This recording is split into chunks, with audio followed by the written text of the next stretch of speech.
The king speaks however he wants. He's done. It is all over. History has been made.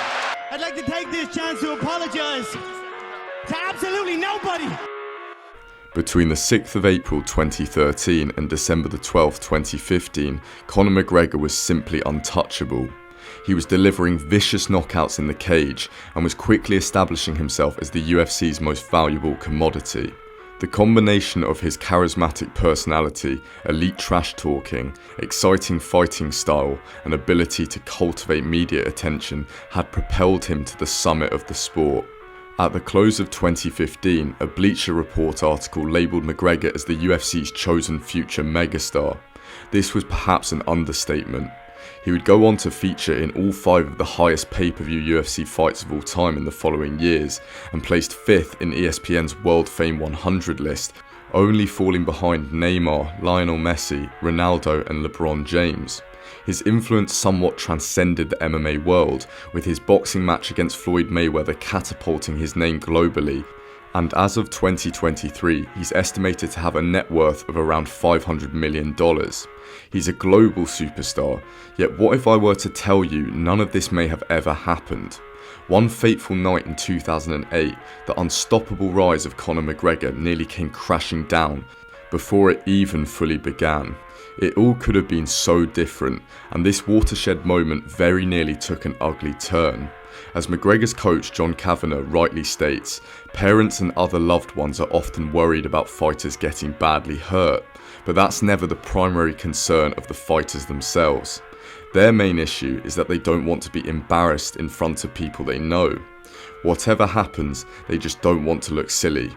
On this fateful night, Conor's worst fear quickly became a reality.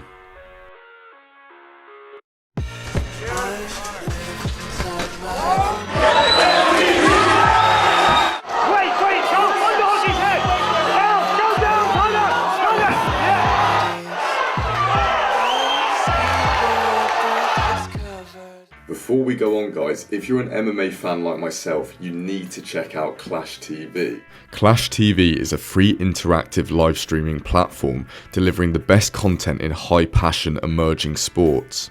The app is the best place to watch a variety of fight leagues, including bare knuckle boxing matches, kickboxing and guerrilla MMA series.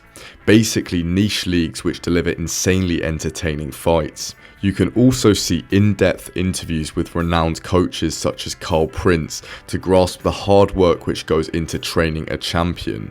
I will be posting lots of MMA content on the platform, so please head over and show me some support. I will be forever grateful. Link is in the description. To understand the context surrounding this event, we must turn back the clock to one afternoon late in 2006. When a young Conor McGregor walked into the Straight Blast gym in Dublin before referring to himself as a future UFC champion. As sources describe, he was eager to impress and instantly dropped Owen Roddy during sparring. He would then proceed to drop Aisling daily after delivering a vicious body shot. These examples underlined Conor's evident skill, but he lacked the temperament and discipline to know when to effectively deploy it. He often allowed his competitive side to get the better of him.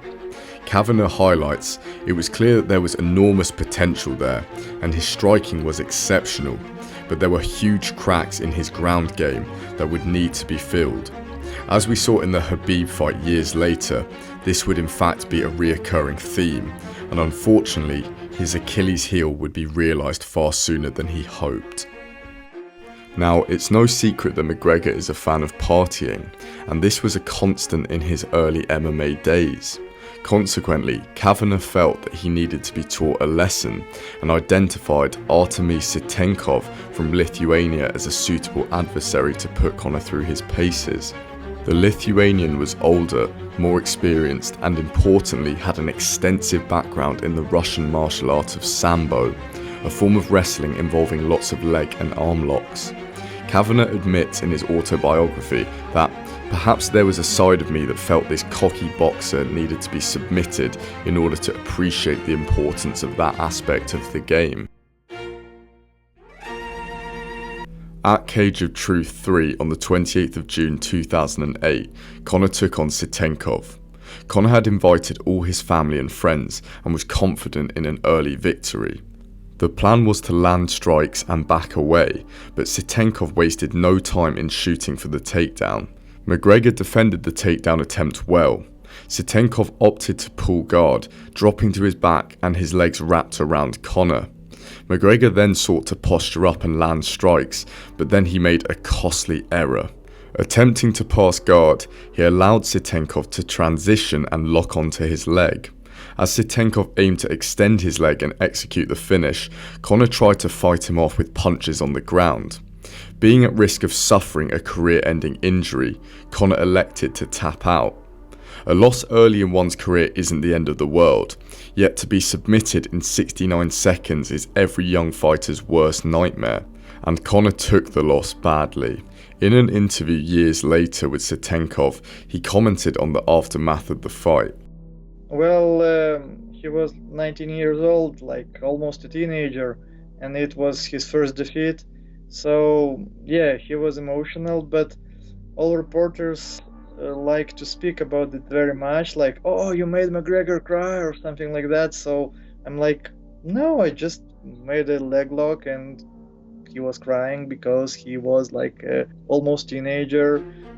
Kavanagh recalls that, after the fight, McGregor then disappeared for 2 months, never returning to Straight Blast Gym. One evening, Kavanagh received a call from Conor's mother, Margaret. She said that Conor was going through a rough patch and felt only his coach could get through to him. Conor had a tendency to drift, and there were rumblings that he was hanging out with a dangerous crowd. When Kavanagh arrived at Conor's house, his family told him that the young fighter was in a state of depression and was refusing to leave his bedroom. He didn't want to train or do anything for that matter. When Conor opened the door to his room, Kavanagh remarks that he looked like he had seen a ghost. He certainly didn't resemble the healthy young athlete that I'd gotten to know. After a long discussion, Conor accepted that he was pursuing an ominous lifestyle, hanging around with bad people, and ultimately heading down a dangerous road. If he hadn't returned to MMA, who knows where his life could have ended up. Watching this in 2023, we all know the successful journey that McGregor and Kavanagh embarked on, ultimately ending in Conor becoming a double belt holder in the UFC under the expert coaching of John. Yet not many realised just how close we were to never seeing this duo fully come to fruition. Other books on McGregor have occasionally mentioned the Citenkov loss in 2008, yet the majority failed to fully grasp how this represented a watershed moment for Conor. Sean Black's book, 10 Years, 13 Seconds, highlights the defeat as leading to more psychological baggage than simply losing by a decision or stoppage, but he underplays Kavanagh's role in Conor getting over the ordeal. He states that McGregor's reaction was a demonstration of his character.